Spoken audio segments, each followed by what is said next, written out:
C'était un mercredi matin frais à l'aéroport international Nnamdi Azikiwe d'Abuja.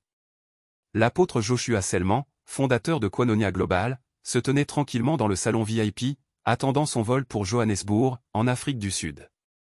Il avait été invité à prendre la parole lors d'une importante conférence internationale d'église, réunissant des pasteurs, des revivalistes et des intercesseurs.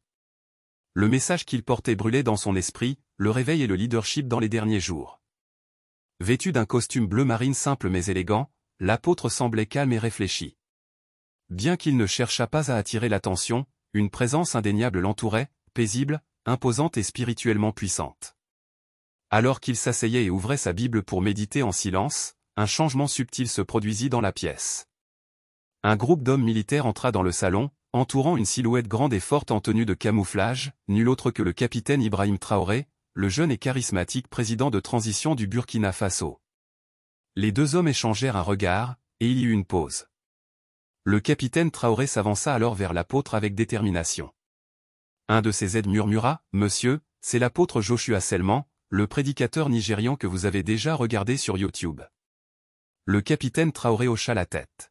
« Oui, » répondit-il doucement, « je sais. » En s'approchant, l'apôtre Selman se leva, offrant une poignée de main humble mais ferme. « Bonjour, monsieur » salua le capitaine Traoré avec un mélange évident de respect et d'admiration. « Bénédiction à vous, monsieur » répondit Selman. « Je n'arrive pas à y croire » dit le capitaine. « Je disais justement à mon équipe combien j'admire vos enseignements. J'ai écouté vos messages sur le fardeau du leadership et le gouvernement du royaume. Ils m'ont profondément touché. » Un moment de silence chargé de respect mutuel passa entre eux. « Je suis en route pour l'Afrique du Sud pour un programme d'église, » dit doucement Selman. « Et je retourne à Ouagadougou après une brève réunion avec des représentants de la CEDEAO, » répondit Traoré.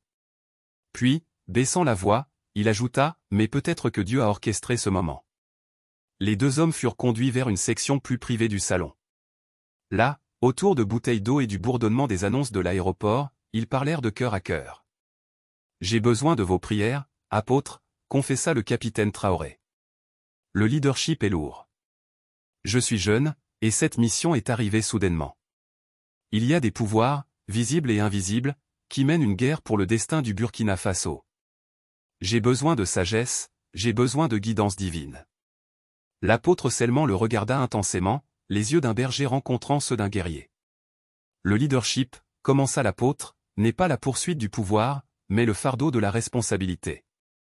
Diriger une nation, c'est devenir une cible à la fois de l'enfer et de l'histoire. Mais avec Dieu, vous n'êtes jamais seul. » Le capitaine Traoré hocha solennellement la tête. « Laissez-moi prier pour vous, » dit l'apôtre Selman. Le capitaine, malgré la présence de soldats et la pression politique, inclina la tête.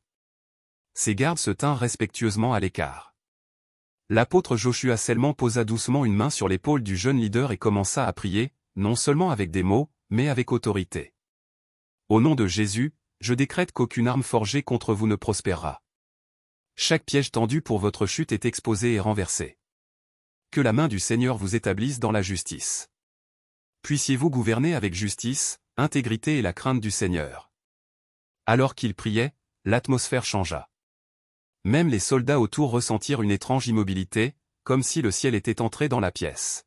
« Je prophétise la paix sur le Burkina Faso » continua Selman.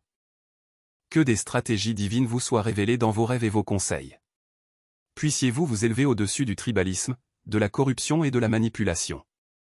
Que vos ennemis tombent devant vous, et que votre leadership apporte la restauration à votre terre. » Des larmes montèrent aux yeux de Traoré, non par faiblesse, mais par une profonde émotion dans son esprit. Lorsque la prière se termina, un long silence s'installa. Le poids de la présence de Dieu était palpable dans l'air. Puis l'apôtre Selman parla à nouveau, cette fois avec la voix d'un mentor. « Capitaine Traoré, 3 choses vous préserveront en tant que leader, » dit-il. « Premièrement, entourez-vous de personnes qui craignent Dieu plus qu'elles ne vous craignent. Pas celles qui vous flattent, mais celles qui diront la vérité, même quand c'est difficile. Deuxièmement, rappelez-vous que la transformation nationale commence par la consécration personnelle. Si l'autel de votre cœur est corrompu, les politiques de votre leadership seront compromises.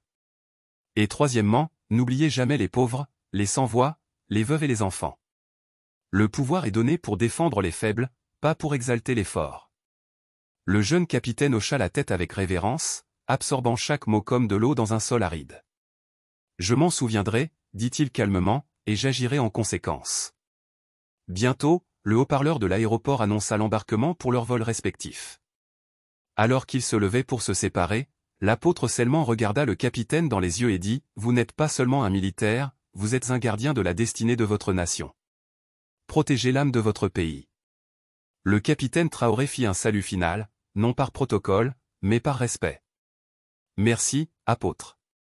Merci d'avoir vu au-delà de l'uniforme. » Ils se serrèrent à nouveau la main, une image puissante de l'autorité spirituelle et gouvernementale s'alignant pour un dessein divin. Alors qu'ils marchaient vers leurs portes d'embarquement respectives, quelques passagers murmurèrent « Était-ce l'apôtre Selman ? Et était-ce le président du Burkina Faso ?» Mais aucun des deux hommes ne prêta attention aux murmures. Une rencontre divine avait eu lieu, non pour les caméras ou les gros titres, mais pour l'avenir d'une nation. Lorsque le capitaine Traoré retourna au Burkina Faso, quelque chose avait changé. Son attitude, ses décisions et même ses discours portaient un nouveau poids, celui de la vision et de la clarté spirituelle. Dans son prochain discours public, il surprit beaucoup en citant l'Écriture, « Si le Seigneur ne bâtit la maison, ceux qui la bâtissent travaillent en vain. Je m'engage à servir avec l'aide de Dieu et pour le bien du peuple. » Les gens commencèrent à chuchoter, « Que lui est-il arrivé ?» Mais ceux qui voyaient le feu dans ses yeux savaient qu'il avait rencontré un homme de Dieu et qu'il avait reçu quelque chose qui ne s'achète pas, une impartation divine. Pendant ce temps, à la conférence d'église à Johannesburg, l'apôtre Selman prêcha avec une puissance inhabituelle. Lors d'une des sessions, il fit une pause et dit, « Il y a des leaders qui s'élèvent à travers l'Afrique, pas parfaits, pas polis, mais choisis par Dieu. Prions pour eux, car ce qu'ils portent est plus grand que la politique, c'est l'espoir d'une génération. » Et sans mentionner de nom, il éleva une prière pour le Burkina Faso, pour le leadership, pour la transformation. Certaines rencontres se produisent dans des cathédrales, d'autres dans des palais, mais parfois Dieu choisit un salon d'aéroport, car lorsque le destin est en jeu, le lieu est sans importance. Le capitaine Ibrahim Traoré était venu chercher une stratégie politique, mais il repartit avec un feu spirituel. L'apôtre Joshua Selman monta dans son avion, mais non sans avoir accompli une mission divine. Et quelque part entre Abuja et Ouagadougou, un nouveau chapitre commença, non seulement pour un président, mais pour une nation. Les moments divins surviennent souvent quand on s'y attend le moins.